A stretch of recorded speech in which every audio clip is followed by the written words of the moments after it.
Good evening and welcome. My name is Kenvi Phillips, and I am the director of the Barack Obama Presidential Library, one of the 17 presidential libraries in the National Archives and Records Administration. Since 1934, the Archives has been preserving, promoting, and making the records of the U.S. government available to the American public. Now, beginning with President Herbert Hoover, our presidential library system has sites across the country where you can go and learn more about the office of the president, the individual administrations, and the first families. As I'm sure you are aware, as you're sitting in one right now. Now, the Obama Library is the first fully digital library in the system, and we are honored to partner with the Gerald Ford Presidential Library and Museum to bring this very important conversation about the financial lives of our commanders and chiefs. When we think of our presidents, we don't usually consider their personal financial development before and after their times in office. However, that's what Megan Gorman has done in her book, All the President's Money. In it, we learn about some of the financial challenges, opportunities, and backgrounds of our presidents. Without further ado, I'd like to introduce the director of the Gerald Ford Presidential Library and Museum, Brooke Clement, as well as author Megan Gorman. Enjoy your evening. All right. Well, we're very, very honored to be partnering tonight with the Obama Presidential Library and to have author Megan Gorman here with us tonight. Congratulations on the book. It's a really great read. Oh, thank you so much. And I'm thrilled to be here tonight. I have to tell you, Jerry Ford was one of my favorites to learn a lot about. And for me in particular, I was born when he was president. So I have a soft spot for him in my heart. So. Well, we do too. Good. All right. Well, we'll just go ahead and get right into it then. So why this book? Why this topic? Yeah. So first of all, I've always loved studying the presidents, probably like a lot of you in this room. And I was that little kid at 6 years old going right into the library and getting the books on FDR. My mother would tell me get JFK, Washington, Lincoln, all of the presidents. And I loved a lot about their stories. I'm from a small town. And what I found with a lot of the presidents is it's a typical hero's journey, right? And Gerald Ford's a good example of it. You know, they grow up in a small town, they don't really come from money, and they go off into this world. So I've always loved the presidents. And then as I got older, I ended up taking a career path where I worked at firms like Goldman Sachs, Bank of New York Mellon, my own firm, where I worked with wealthy individuals. And I grew up middle class. So it was fascinating to have this sort of front row seat on how you build wealth in America. And I still love to read about the presidents. And so I'd be reading about the presidents and there'd be a line like, hey, they bought a house, or they decided to take this job and make X amount of money. And I would think to myself, I live this with people on a daily basis. This isn't easy stuff. It's very stressful. And so I started to get curious. How did the presidents actually do with their money, right? Were they good with it? Do they have a lot of the traits that I see in my own clients? And that sort of got the ball rolling. So how did you conduct your research? How did you start the research process? Oh my goodness. Thank God for the National Archives and the presidential libraries, because they are a treasure trove. Now, you know, we only have the National Archive libraries for the presidents since 1934, so from Hoover on. And then there's a lot of state-sponsored libraries as well. So what I would often do is I would read a bio of a president, right? And as I was going through, I would look for numbers, right? Look for those life events that we all have with money and sort of jot them down and go right into the footnotes. And then I would often reach out to the archivists at the libraries and I would ask weird questions like, hey, can I find out about Richard Nixon's orange juice company? Or FDR, I heard he invested in lobsters. Can you tell me more? And God bless these archivists, because my questions were wacky, right? But what was amazing was they would go and look and come back with information. And then along with this, I would read the oral histories that a lot of these libraries have online. And I have to tell you, a lot of the ones we have here at Ford are unbelievable. Susan Ford Bales, her testimonies, Sandy Wheel of Citigroup, they all did these oral histories of their experience with Jerry Ford. And a lot of these libraries have it, and they have good little nuggets of information. So Ford is seen as rather frugal, But another president who was seen as rather frugal by his friends, JFK, which I never would have thought JFK would be considered tight with a buck by one of his best friends. So you really start to get a feel for who they are as people, and that's what made it fun. So you mentioned those that are state-sponsored libraries or NARA libraries, but what about those that even preceded them? Yeah, I mean, Mount Vernon, all of those organizations are great, but then there were other people who were able to help me. So if you think about it, we know the big presidents, right? Washington, Lincoln, FDR. We have a lot of their documents. But there were certain presidents I was looking for, like Millard Fillmore, right? Who thinks of Millard Fillmore today, right? Nobody. But he's from Buffalo, New York. He was our second poorest president after Lincoln. And Millard Fillmore was a member of a Unitarian church. And I managed to end up working with the church in their archives. And they had a lot of data on him, which was helpful because presidents like Millard Fillmore didn't save their correspondence. So in U.S. history and in the archives, we have certain gaps with certain presidents, and not presidents that people get excited about, like Chester Arthur, right, the guy with the mutton chops. But those presidents, we don't have their correspondence, or as much as we would want, so it's harder to understand who they are. So you have to look at other sources. Mm-hmm. All right, well then let's start with Washington. Okay. Walk us through his story. Okay, so Washington was awesome, but you have to put a footnote on Washington because he was a slaveholder. But we think of Washington as the guy on the dollar bill, very stoic, an older man. But as a young man, Washington was very different, very ambitious. And he grew up, he was the son of a second marriage, and his father dies when he's a young teenager. And what's shocking in his father's estate plan is they didn't make any allowance for George Washington to go to college. And Washington's brother, Lawrence, inherited the bulk of the estate. So here's Washington, 14, 15 years old, doesn't have an asset base, the brother has everything, no chance at education, and they're trying to find different things for him to do. At one point they wanted him to join the Navy, but their neighbors to the Washingtons were a family by the name of Fairfax. We all know Fairfax, Virginia today, and it's the same family. And the Fairfaxes liked George.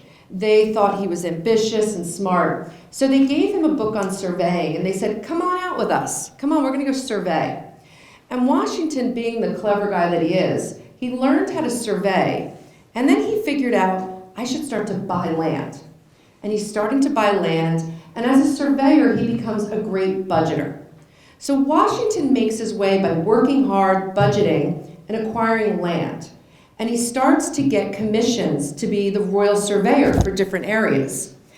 And he makes enough money that at a certain point in time, he starts to get known in the colonies. And he gets known also because he's very good looking. So this was a day and age where the average man was about 5'7". George Washington was 6'2", and he was good looking. I mean, people talked about he was a great dancer. Unfortunately, I learned Jerry Ford is not a great dancer, but George Washington, awesome dancer. And so he gets known, and he ends up meeting a widow named Martha Custis. And Washington sets the path for a lot of presidents because he does something with money here that's interesting. He marries up. So he marries a wealthier woman and becomes one of the wealthiest men in the colonies at the time. And so this is really interesting to me because you don't think about Washington marrying up. It doesn't feel very Washington-like, but it's something that changes the course of his life. But with Washington, he was very, very focused on his reputation. He never wanted to be seen as having a conflict or doing things inappropriately. And so over the course of his life, at certain decision points, he decides to do things where he puts the country before himself or the colonies before himself. And one of those great examples is during the Revolutionary War. They ask him to be the commander, to lead the army. And he says to them, I will do it, but I will not take a salary. However, you must pay for all of my expenses. And Congress is like, okay, sure, this guy's a deal. And of course, they all thought he would be a great leader. Little does Congress know, it would be an 8-year war. And at the end of the war, Washington, who's this amazing budgeter, by the way, Library of Congress has a lot of his budgets, they're gorgeous. And what I would tell you is he handed Congress a bill for $163,000. So Washington, very clever, very aware of his reputation, of conflicts of interest, of doing the right thing for the country, and yet he knew, look, I got to keep track of this stuff. And that's really important because some of Washington's peers, Thomas Jefferson, James Madison, James Monroe, had very similar asset bases to Washington. They all were very illiquid, land-rich, slaves, not a lot of cash flow. But Monroe, Jefferson, they were not as good at budgeting, and it ends up burning them over the course of their life. So you talked about his estate planning from his father. Mm-hmm. Did he learn from his father, or? He did and he didn't. Okay, so Washington, at that time period when you were wealthy, you often worked with your other wealthy friends to manage each other's estates. So Washington got a lot of experience with estate planning. So two things about Washington's estate, one good, one not so good. The good thing about his estate is Washington always had philosophy on how he wanted others to be able to get access to education. It was something that frustrated him, and I could imagine why, because if I had to put it with Thomas Jefferson of William and Mary and James Madison of Princeton, it's pretty daunting. So in his estate plan, because he didn't have the liquidity to do it over his lifetime, he had set up in his estate plan to pay certain schools to set up scholarships for orphans to get access to education, which to me is just one of the wonderful aspects of Washington. The downside of the Washington estate plan is what happens to poor Martha. So when Washington leaves office, he goes home to Mount Vernon and he writes 2 estate plans. And the reason he writes 2 estate plans is he's struggling with slavery. And he has his own slaves and he has the dower slaves of Martha. So he puts together 2 estate plans, puts them aside, and 2 years later, in 1799, he's out on horseback, looking at his lands, he gets sick, he goes to bed, he is dying, and he calls Martha to his bed, and says, "Get me the 2 estate plans." She does, she hands them the estate plans, he reads them both, he throws one into the fire, and the other estate plan is his estate plan. And what the estate plan says, and it was published not just in the United States, but all over the world, it said, "My slaves, upon the death of Martha, are to be freed." Which sounds really wonderful, right? He's freeing his slaves. But it was a contingent clause. It was contingent upon her death. So right out of the gate, this is public information, and there starts to get word out that Martha might be killed. There's a fire at Mount Vernon. If you go to Mount Vernon, they'll show you where this is. And at one point, Abigail Adams, who was the first lady at the time, goes to visit Martha. And she writes a friend after seeing Martha and explains how distraught Martha is. Because like a lot of slave owners, Martha didn't see it as a bad thing. She saw the slaves as family, and now she was terrified. And what ends up happening, and Abigail explains this to a friend, is that Martha is going to sign a writ of manumission, basically freeing the slaves on the spot. And so that is what happens. And it's a little bit of bad drafting on the part of George Washington. So when you think of Washington, obviously we have to keep in mind he's a slaveholder. But when you think of money, he's really good with it, a great budgeter, very organized, good at managing illiquidity, and really is up there as one of the top money managers of our presidents. Okay. Now, you also mentioned how Washington married up, and you talk about other presidents who have married up as well. So let's talk about a few of them. Let's start with the Lincolns. Oh, the Lincolns. That was a marriage. Abraham Lincoln and Mary Todd Lincoln, fascinating couple for a lot of reasons. But Abraham Lincoln, we all know the story. He grew up poor, right? And actually that story is sort of embellished a little bit because when he was born, Lincoln's father actually had land. But there was a big title dispute that the father had, and so he lost some of his land. But Lincoln and his father didn't get on well. And of course, at age 21, Lincoln leaves his father's home because in the United States at that time, that was the age at which you didn't have to give your money that you earned to your parents. And over the course of the 1830s, Lincoln goes to New Salem. He buys a store with a friend, takes out all these loans. They buy another store, buy a lot of inventory, build up all this debt. The business fails, and Lincoln's partner drops dead. So Lincoln now has all of this debt, and he calls it the national debt. It's about $1,100, or about $40,000 in our money. And I tell you this because he continues to not succeed very well. He's not a great postmaster. There's a lot of legal skirmishes about a saddle that doesn't get paid for. He's a bit messy with money. But by the 1840s, he's made it to Springfield. And he is an attorney, and he starts to get introduced to the upper echelon of society. And he meets Mary Todd Lincoln, who is the daughter of a wealthy Lexington gentleman who was a slaveholder. And they fall in love, and it's a complicated courtship, but they end up eventually getting married. And Mary Lincoln had met her husband in these beautiful salons. She really wasn't aware that he didn't really have anything. And they get married, and he moves her to a boarding house. And she's a hot mess about it because she can't bear the fact she doesn't have a drawing room to entertain in. She's struggling. They're living on like $4 a month paying for the rent. And so they start to have this financial mismatch. And I bring this up because it really, Lincoln gained a lot by marrying her. But she made a lot of sacrifices marrying him. And eventually her father steps in and loans them money so that they can buy a house. So Lincoln's story to building wealth, from that point on, he's able to propel upward, and Lincoln finds that he's quite a saver. Thank you. It's okay. So Lincoln's a bit of a saver and Mary's a spender. So this is a financial mismatch. But I think to your question about marrying up, I think it benefited Lincoln career-wise to marry up, but he paid a pretty big price for it.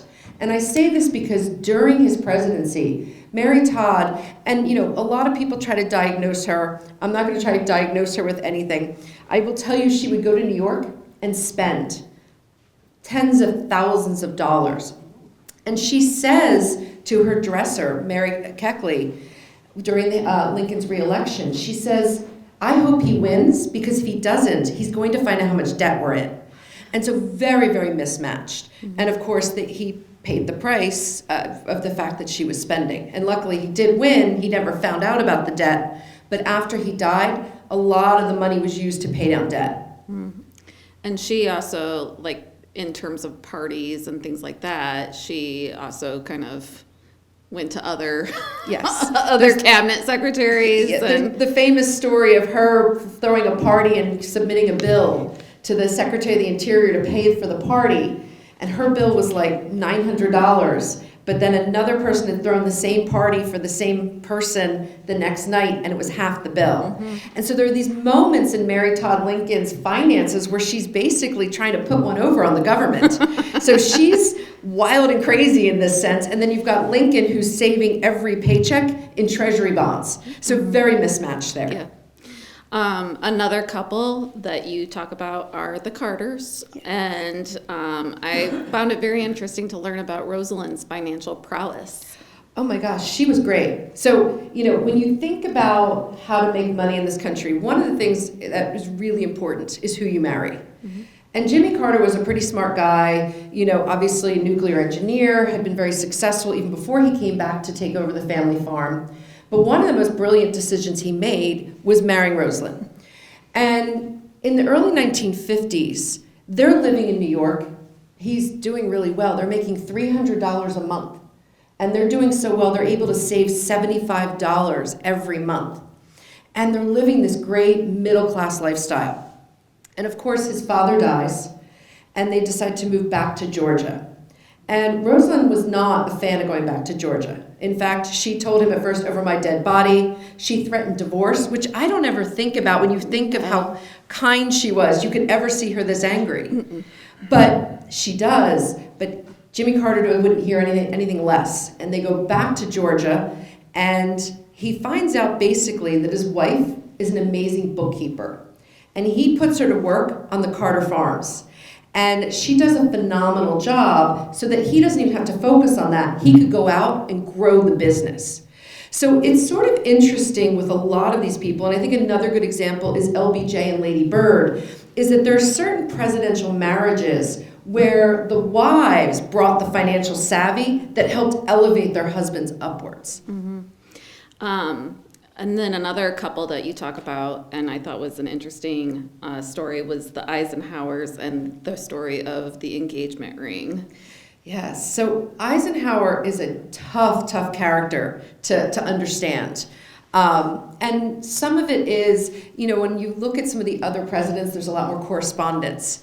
But what was interesting about Eisenhower is when he was growing up, he grew up poor in Abilene, Kansas. And it was one of these types of really challenging childhood.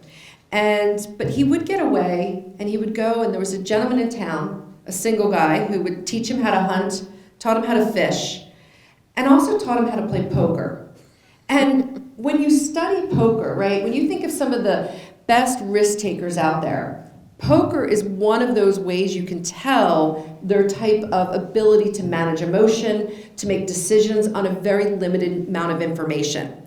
And so this just clicked with young Eisenhower. And so I bring it up in the book because as time goes on, he obviously goes to West Point, he is in the Army, but he meets this woman who's wealthier than him, which is Mamie Dowd. And Mamie grows up very spoiled. Her family had servants, her father doted on her, and when Eisenhower meets her, he is just head over heels. And if you ever get a chance, Google a picture of Eisenhower and Mamie when they're young. They're both beautiful. Eisenhower has a full head of hair, and it's really great to see them so young. So they start dating, and she wants to get married, and so he does what any good West Pointer does. He gives her his West Point ring, and Mamie's like, "This is great. I'll keep this, but I want a diamond ring too."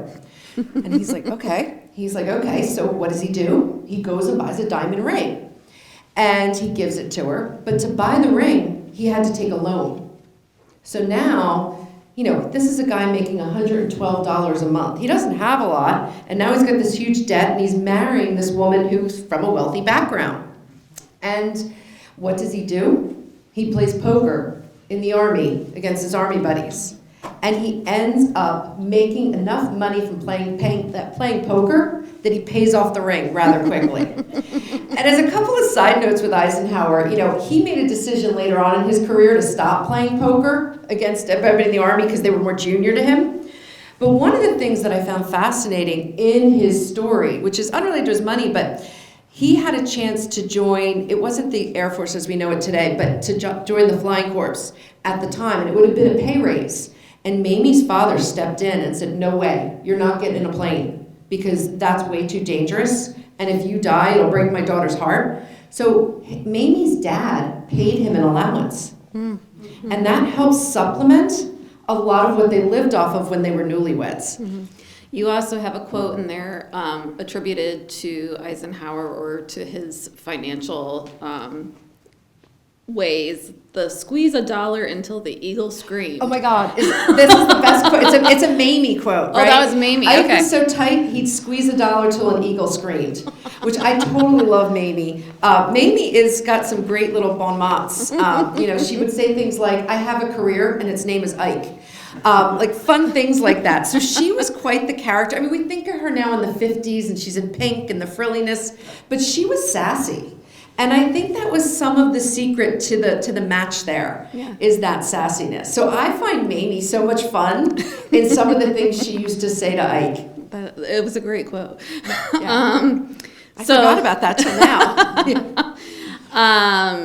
So another couple, we'll just go right into it, are the Fords. And we won't necessarily touch on Betty here, but you talk about President Ford, and you say that he was phenomenal with money.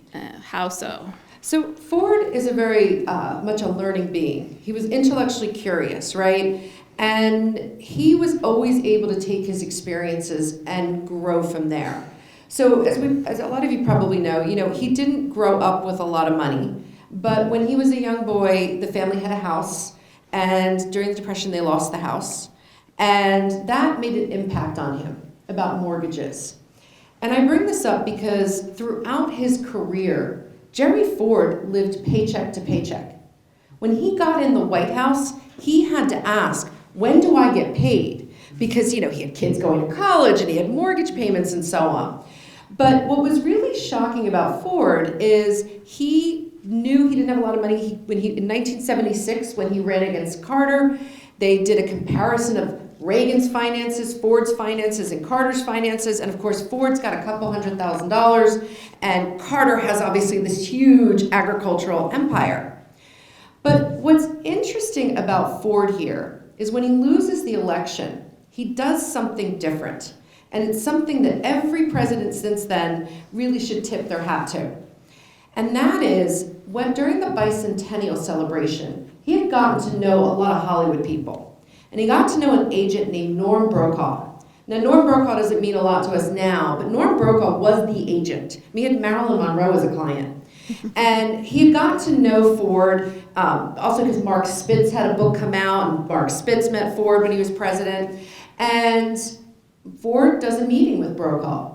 And he's like, look, I'm young. I think he was 63 when he left the White House. And what am I going to do, play golf all day? So he does play a lot of golf, but not all day, or not every day. And so he and Brokaw decide they're going to be strategic about this post-presidency. Now, if you look at other presidents prior to Ford, they either wrote a book, they went back to practicing law. In the 1800s, that was the big thing.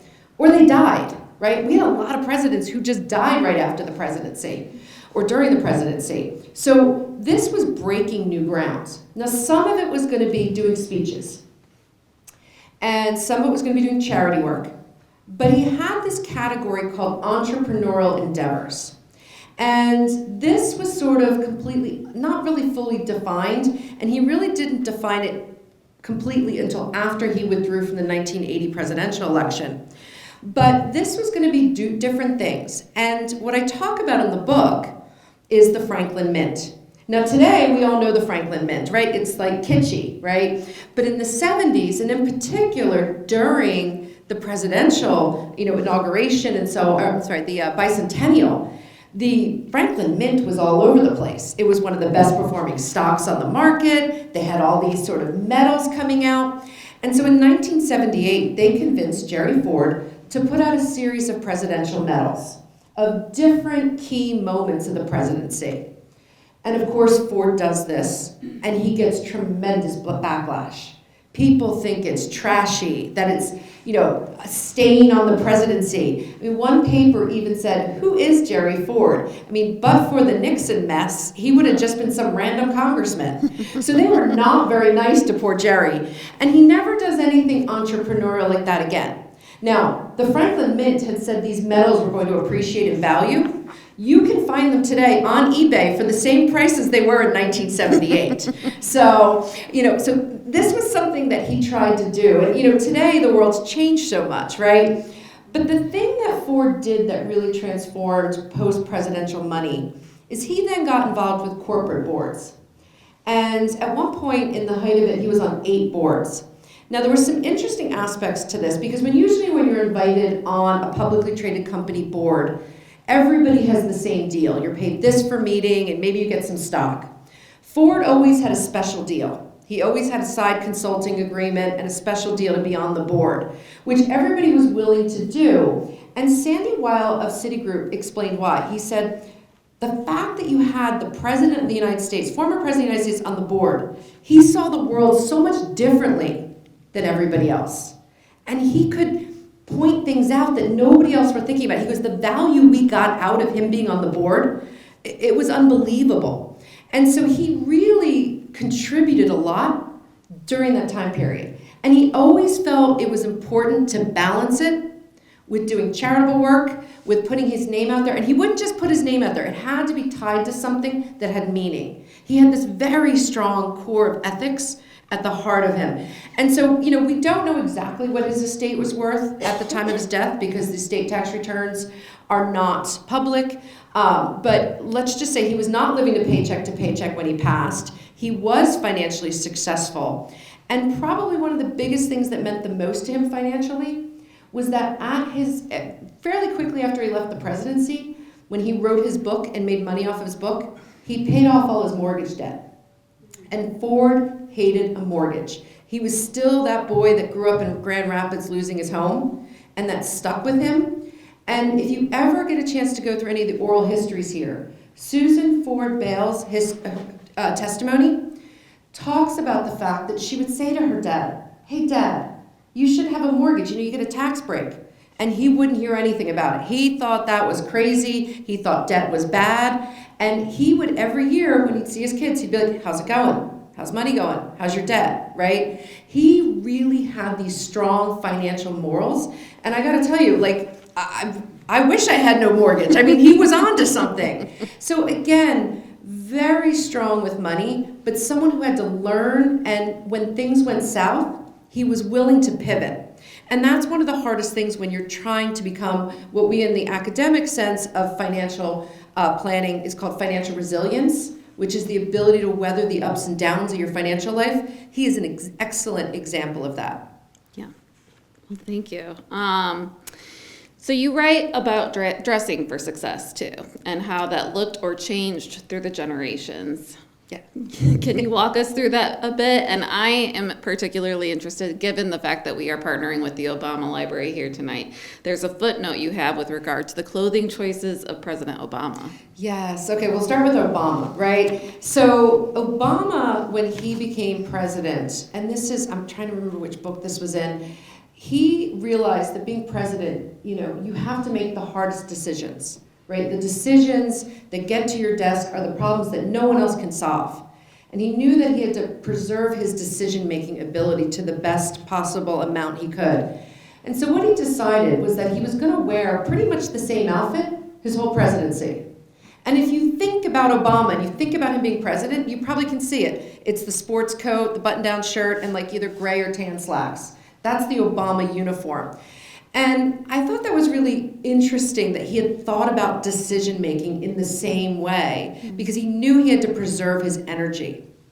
But for a lot of the other presidents, how they dressed really had an impact on their ability to build wealth or what they perceived as being wealthy. So I talked earlier about Chester Arthur, and I don't think anyone's probably been in this room and talked about Chester Arthur twice. No. But Chester Arthur grew up poor. But he ends up making money. It's a long story how, but he is quite the dresser. He's very dapper. And when he was in the White House, he had 80 pairs of pants, which at the time period was wild. He was the Imelda Marcos of presidents. So when you think of Chester Arthur, think of 80 pairs of pants. But other presidents used clothing to transform themselves. Calvin Coolidge, we think of Silent Cal. He would tell you money-wise, he's very thrifty. He's very much, his chief biographer told me that he's almost like a missionary and very frugal. He and his wife lived in a boarding house when they first got married, and then the boarding house closed, and they bought all the sheets and towels from the boarding house to use in their own home. And he never owned a house until after he finished the presidency. But Calvin Coolidge might have been thrifty, but if you ever see a picture of him, look at his clothing, or look at his wife Grace's clothing. His biggest backer was a department store owner. And they always made sure that the Coolidges were dressed impeccably. So the detail on his clothes, the pocket scarves, everything on Calvin Coolidge is stunning in clothing. Other presidents, John Kennedy. So I found in the oral testimonies, right, a lot of testimony of the maids in the Kennedy compound when he was a kid, talking about how he didn't really care about clothing. And that, he'd be off doing something, and as he walked through the house, he'd be taking his clothes off, and it would end up in a pile on the floor. And I think it was his assistant, or at the time they called it secretary. His secretary at the time said the person who transformed him clothing-wise was Jackie Kennedy. That once he got with Jackie, all of a sudden, everything became impeccable. And you think about Kennedy, you think about that image, that the whole Camelot. Part of it is clothing. Mm-hmm. And so I do think what you found with a lot of these people is with the money, that by dressing a certain way, they were able to build or sustain wealth. Yeah. Okay. We also read, or I read, about presidential stipends. Can you give us some examples of how stipends have evolved over time and how presidents have used them? Why are they necessary? Yeah, so the presidents all get paid, right? Even Washington. Washington's salary was $25,000. By the way, Washington's salary and Lincoln's salary was the same. It didn't change until Ulysses S. Grant, when it was $50,000 at that point. But one of the challenges for the presidents, and it's true even to this day, and we were talking about this before, because Michelle Obama had complained about it to Jimmy Kimmel, that they're responsible for all of their entertaining costs. And so this has been an issue over the course of the whole presidency. And what ended up happening is in the 40s, when Harry Truman became president, Congress not only gave him a pay raise from $75,000 to $100,000, but they gave him a $50,000 stipend to be used for entertainment. And for some reason, Congress did this, and Congress didn't require it to be taxed and didn't require an accounting, right? Can you imagine this? Like not asking where you're spending this money. And Truman, of course, was very focused on getting the White House renovated. So he moves across the street to Blair House. He's not entertaining, but he's getting the $50,000 a year. And this went on for 2 years. And then finally Congress was like, wait a minute, hold on, we need an accounting here of this money. But I bring this up because Truman, we all think of him as one of our poorest presidents. If you went on Google right now and said 5 poorest presidents, Harry Truman's in the bottom in these 5. But it's not true. Because Harry Truman had failed so much with money that when he became president and he was making first $75,000, then $100,000, along with the $50,000 a year stipend, he was saving it. And so he leaves office, and of course, one of the headlines is, what do you do with a president who leaves office? Shouldn't these guys get a pension? And I bring this up because one of the archivists here, who's in the back of the room, sent me this fabulous Jerry Ford does a note to his constituents when he's in Congress. And in 1958, they were debating putting out a presidential pension. We didn't have a presidential pension before then. We had had some pensions for widows over at certain periods of time during the life of the U.S. We had William Henry Harrison's wife got a bit of a pension, Mary Todd Lincoln got one, and James Garfield's wife got one. But there was no presidential pension. And so it started to get debated in 1958, we need a pension. And Truman was very much against it. But and in this letter from Jerry Ford to his constituents, he talked about presidential pensions, that there was a bill on the floor for it, and that he was going to vote against it. Because how could someone earn a pension if they hadn't contributed to a pension system? Very pragmatic, very Ford, right? But it passes anyway. And now they start to give the presidents pensions. And so because everybody thought Truman was poor and didn't have any money, Herbert Hoover, who was the only other surviving former president who was incredibly wealthy, Hoover said he was going to take the pension so that Truman would take the pension.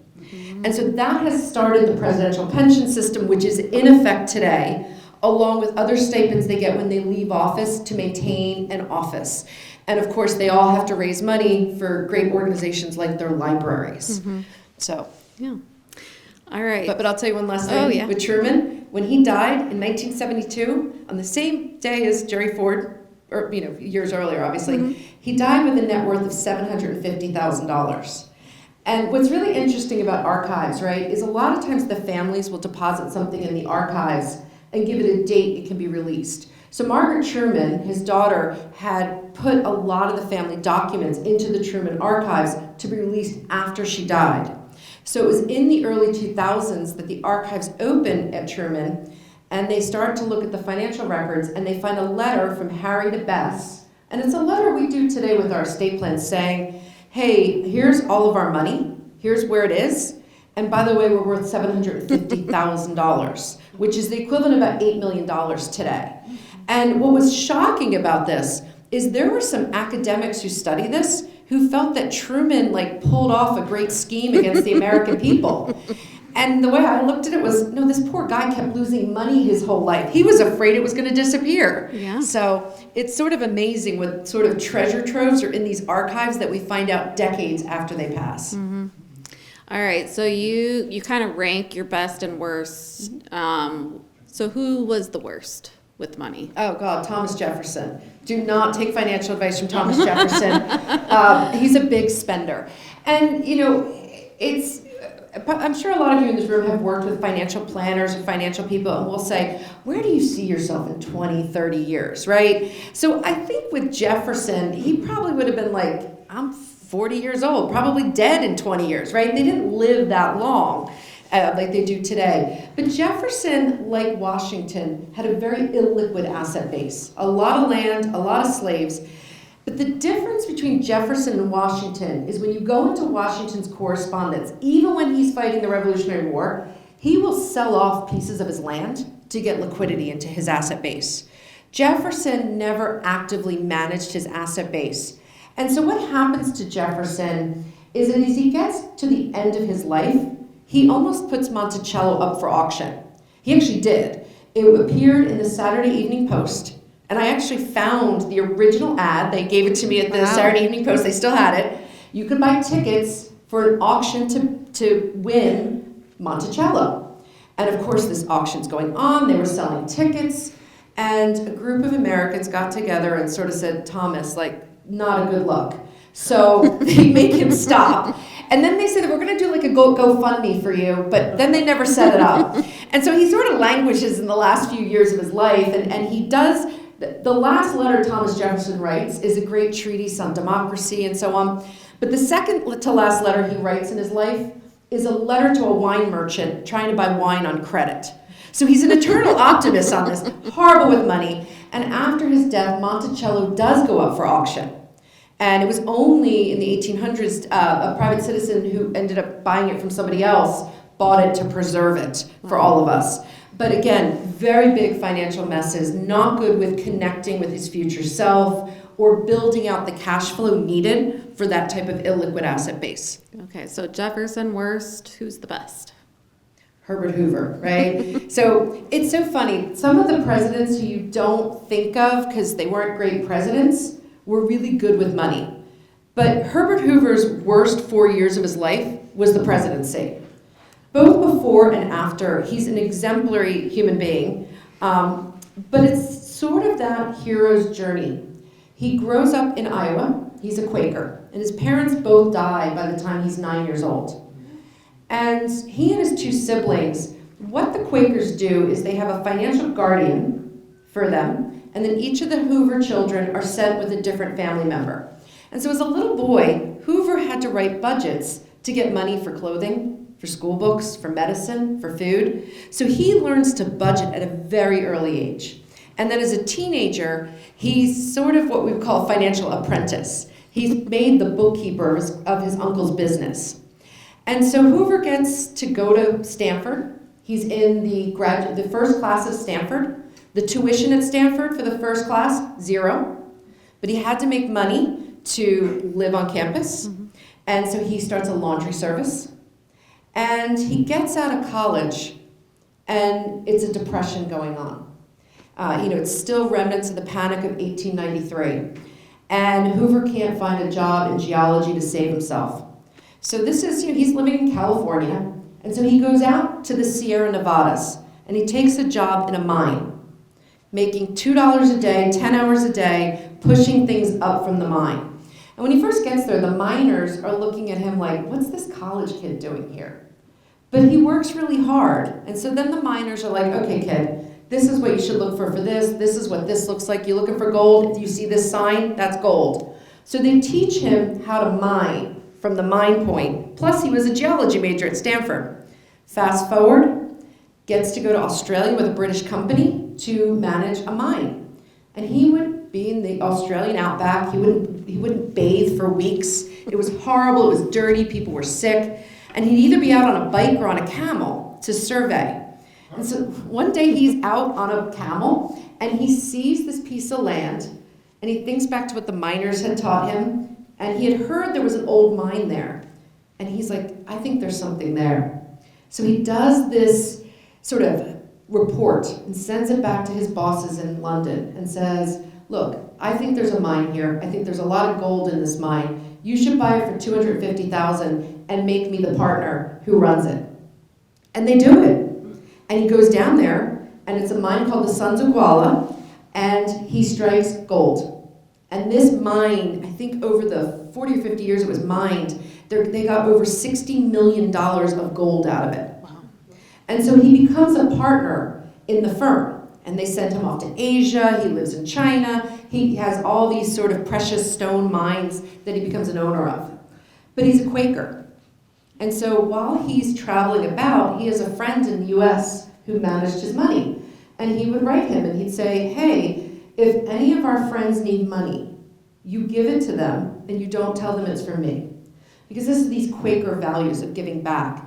And then what you see over the course of Hoover's life is even though he's made all this money, he's constantly giving it back. He's constantly doing charity to the point that his mastery of budgeting and numbers and charity, he, after World War I, saves Europe from famine, and then after World War II, does it again. And so if you ever go to his library in West Branch, what you find is a statue in the garden from the people of Belgium thanking him from keeping them from starvation.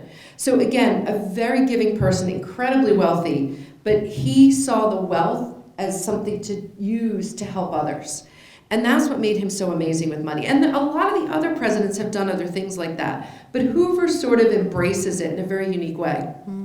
Sounds very special and amazing. So. And we don't think of him as a, No, we pass not right at over all. him. Yeah. All right, favorite story that you learned during your research?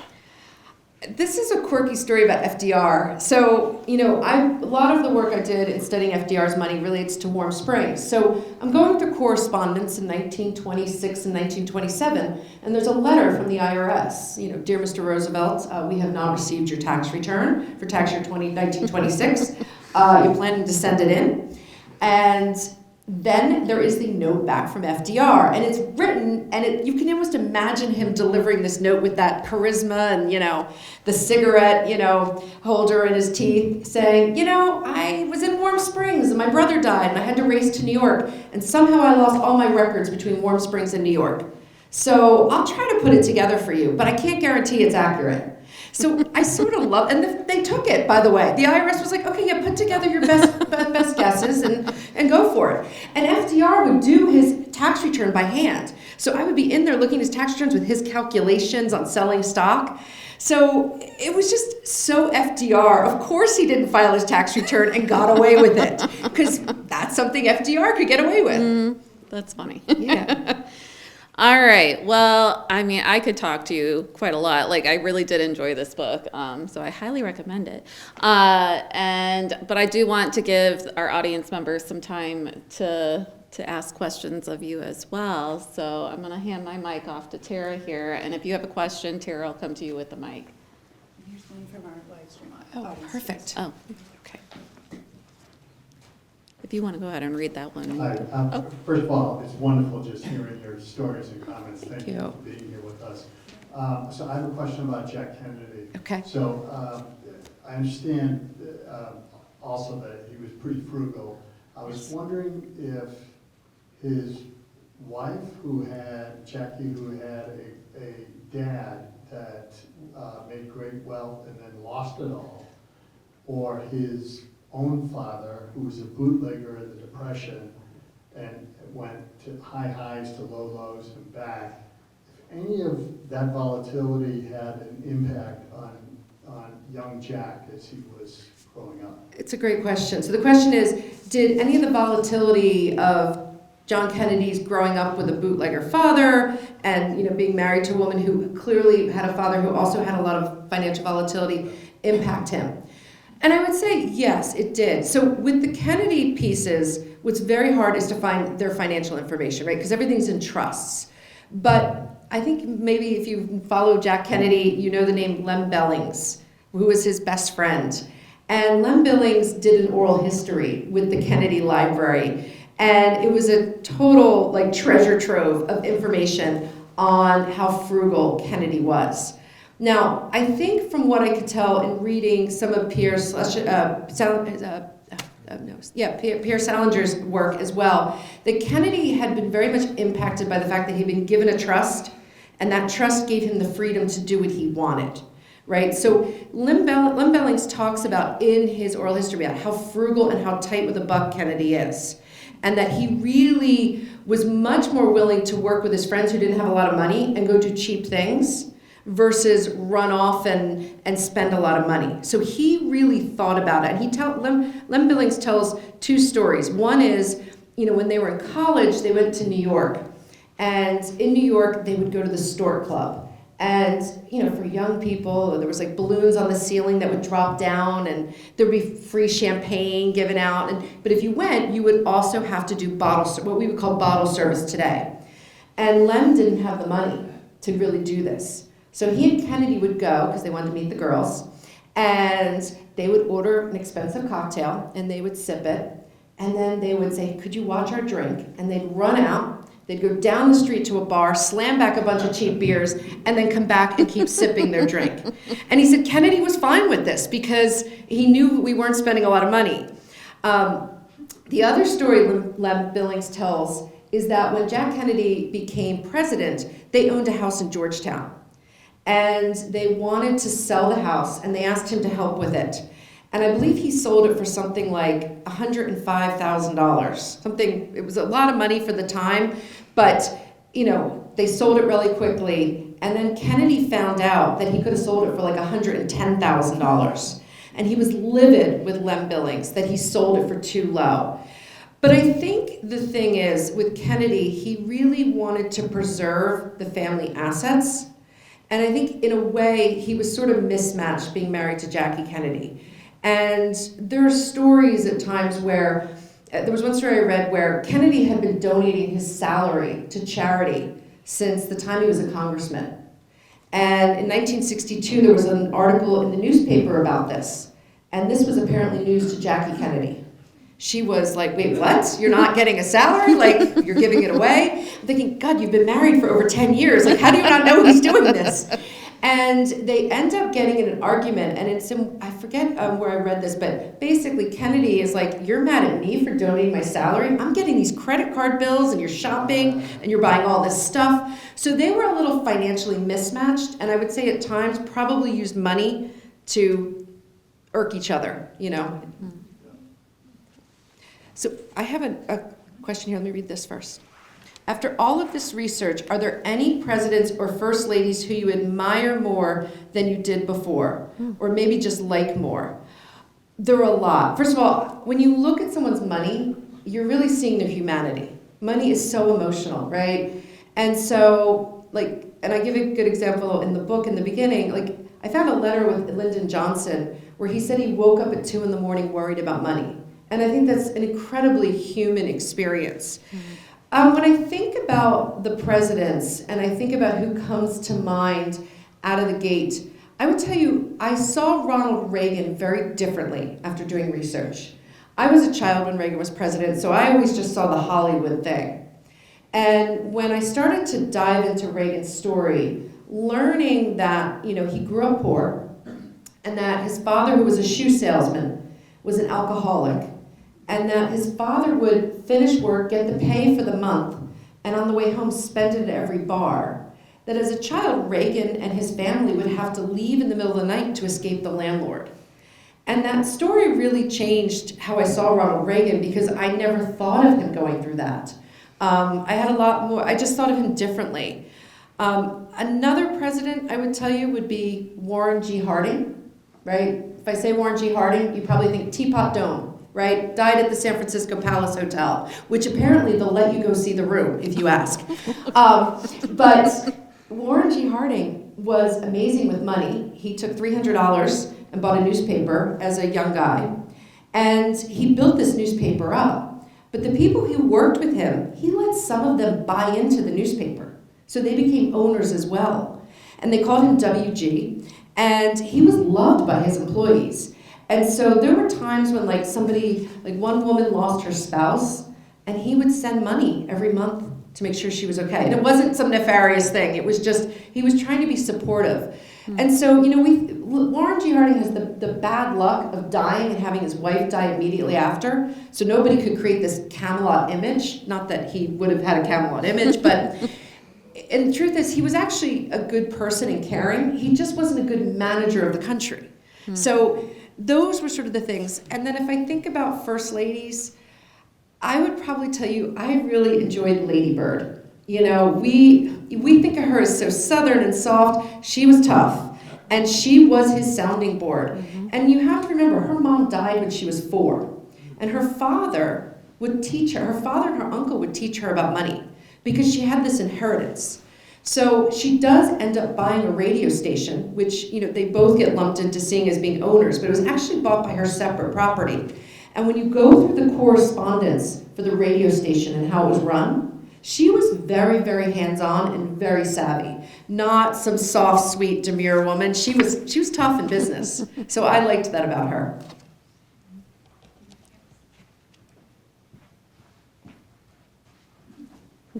Keeping me on my toes.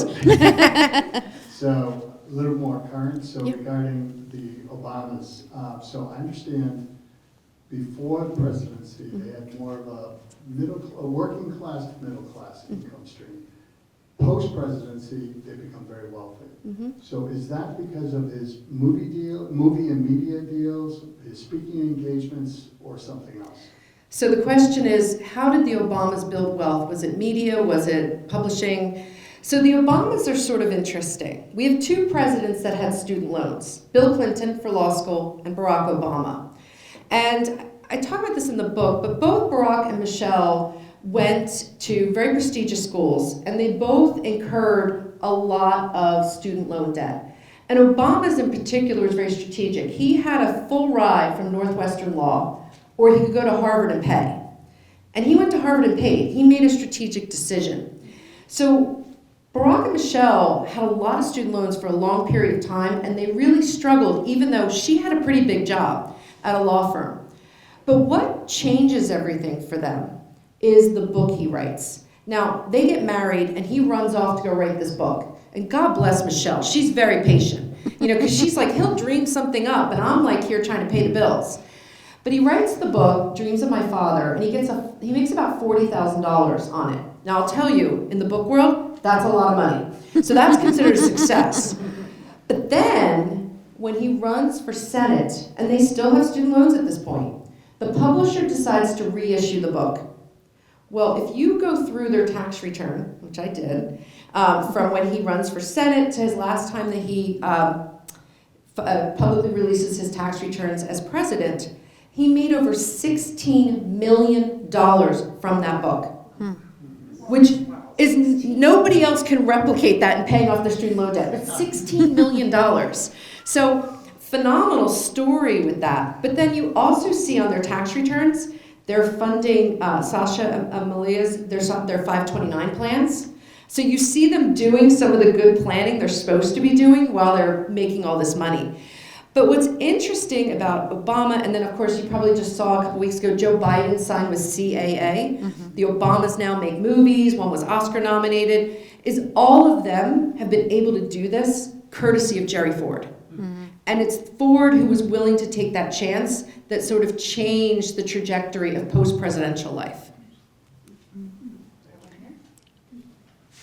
Hello. Hi.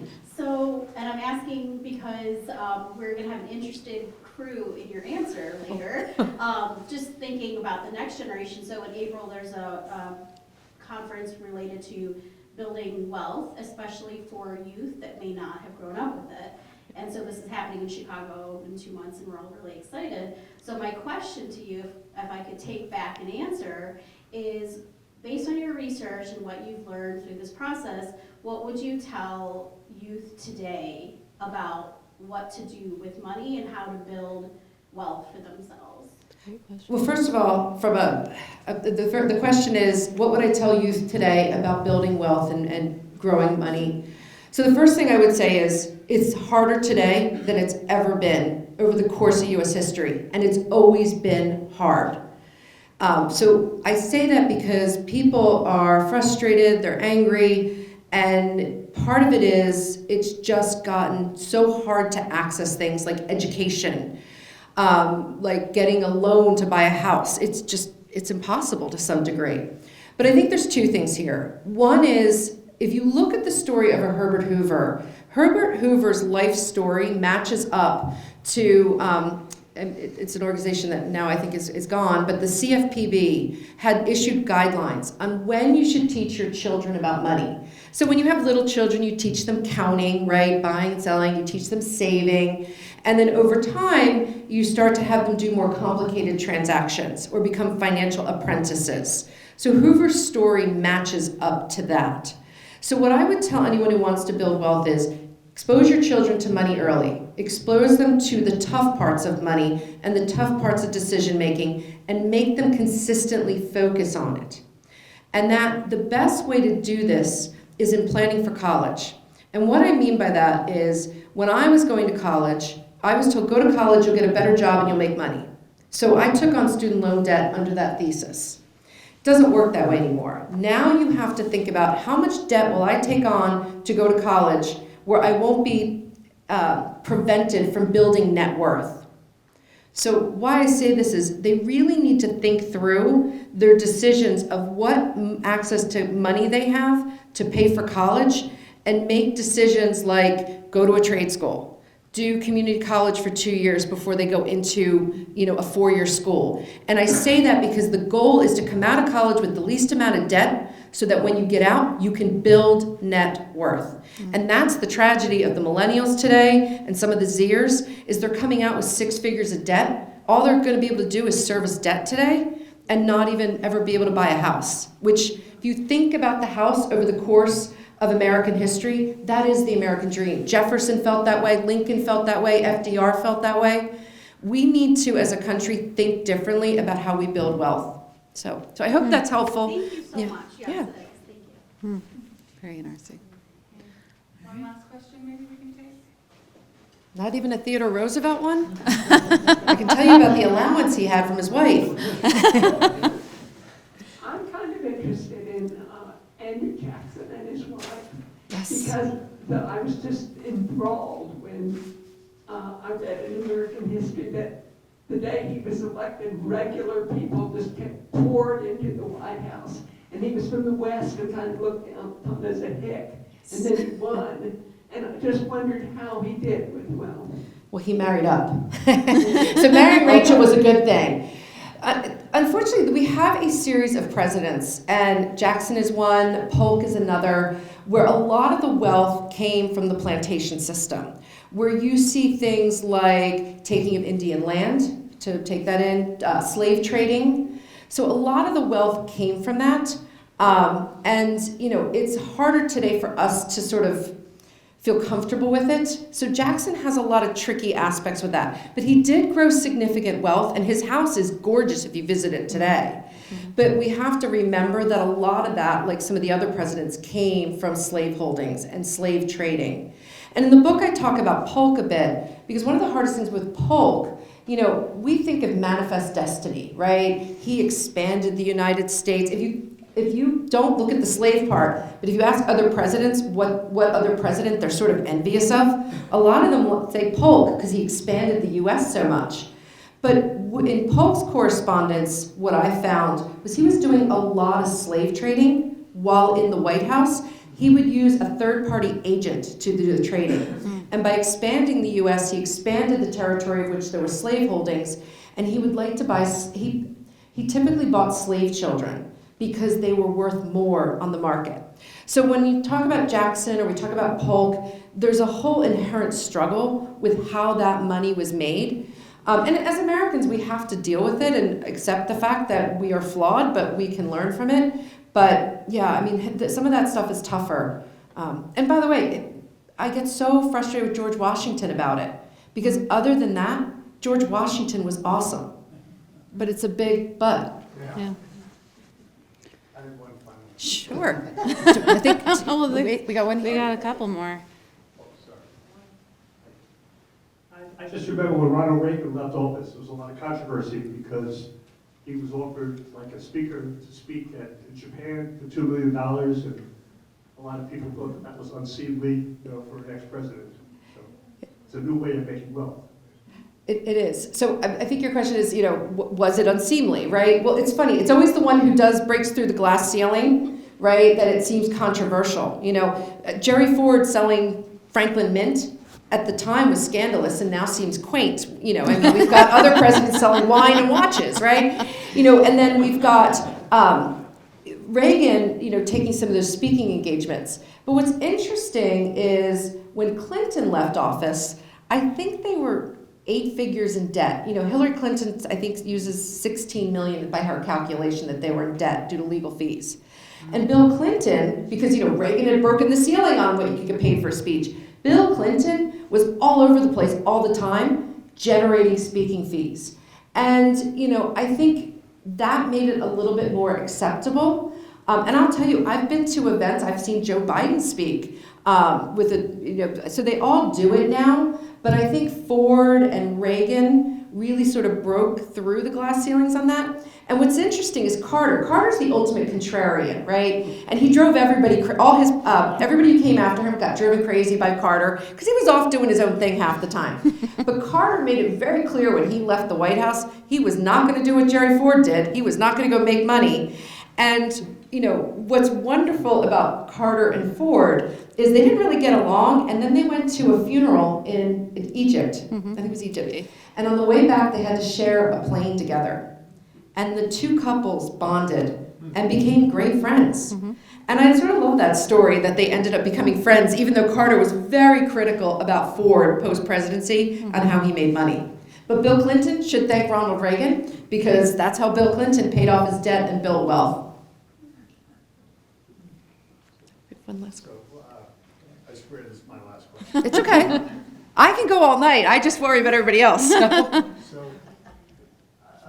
just wowed at all this extensive research and the storytelling and, your in-depth knowledge. Thank you. How has your exposure to all this perhaps influenced your own life, your own choices, and how you look at money now and choice-making of a significant nature after being exposed to all this? So, 2 ways. The question was, how has my research impacted my life and how I view money? And I work in the money industry. So, the first thing I think when working with clients, I have found stories like FDR and Warm Springs, which we didn't get into here, Hoover. The charitable endeavors of our presidents are inspirational. A lot of them did good with charity, and I've been able to use a lot of that with clients and advising them, because when you think about charity, you think about intent, the deduction, and Richard Nixon's in my book for the deduction, and then you think about impact. And people really do want to make sure there's impact with charity. And a lot of the presidents, and FDR in particular, changed the world with his charitable endeavor, which ultimately, created the polio vaccine. But for me personally, I think what I've thought a lot about and how it impacts is, I think a lot about, and he's right here, my husband, and how we work together with money. And, Lady Bird and LBJ worked together really well. George and Martha most of the time did quite well together. But there's a dance you do with your spouse financially. And I see it with you have to be financially compatible. Not just in terms of do we invest in the S&P, but where do you want your money to go? What are your values with money? How do you feel about money in how you interact with it and what you want to do with it?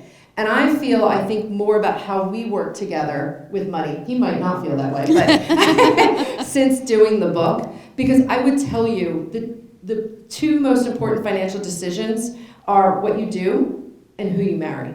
If you marry the wrong person, you're Abe Lincoln, bailing water constantly from a spouse who spends. So that's how it's impacted me. And I love the question. I haven't been asked that. This will be our last question here. Hi. Hello. I know that a lot of presidents, before they had Secret Service protection, would drive their own cars. For example, Harry Truman, who I knew because I did graduate work at the University of Kansas, and he taught a seminar. And he drove their crisis station wagon back to Independence, Missouri after his presidency was out. And I assume that because many of the presidents had no Secret Service protection, they did their own driving. I'd like to do that. So what can you tell us about their cars and their driving? So first of all, the question is, what can we talk about with the presidents and their cars and the things, probably what they do independently. So first of all, there is a fabulous book about that. I think the author's Matt Algeo, and it's about, have you read it? Yeah. It's about Bess and Harry driving around the country, and you'd be at a diner, and there they walk in. Like, could you imagine today, like, Donald Trump or Joe Biden or Barack Obama walking in? No way. So in terms of cars, I'm just trying to think of the different, because I think once they're out of office, they don't really drive themselves anymore. I think it's gotten harder to be a president afterwards because of the security. But what I do think is interesting is that certain presidents, like FDR, loved driving. It was his way to have freedom. I think Truman loved cars as well. But I think a lot of what they have to do now when they're not president, once they leave the presidency, is they really can't embark on things like driving cars and so on. I think it's unsafe. It's technically unsafe for them to be doing that. I mean, you would know more. Did Ford drive? No. No, he did not. Yeah. Which So do they have? Yeah, golf cart, yeah. I would hate losing it. What did they do, hire a driver? Secret Service. Secret Service. I mean, Jimmy Carter's Secret Service, when they finally signed off, last month, some of the, he had gone through so many people, but they all loved him. But he was driven for years.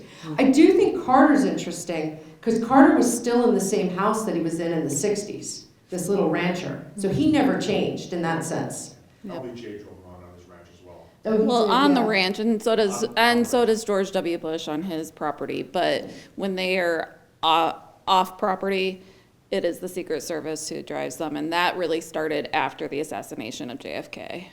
Yeah, that was a big moment there for that. Yeah.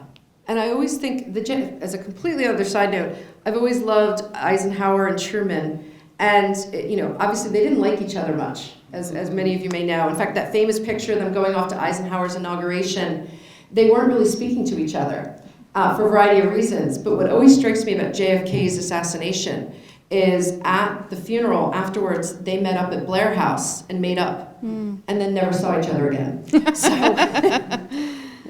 Oh, great. Do you want to close us out? Thank you. and thank you everyone for the questions. They're great. Thank you all for being here. First of all,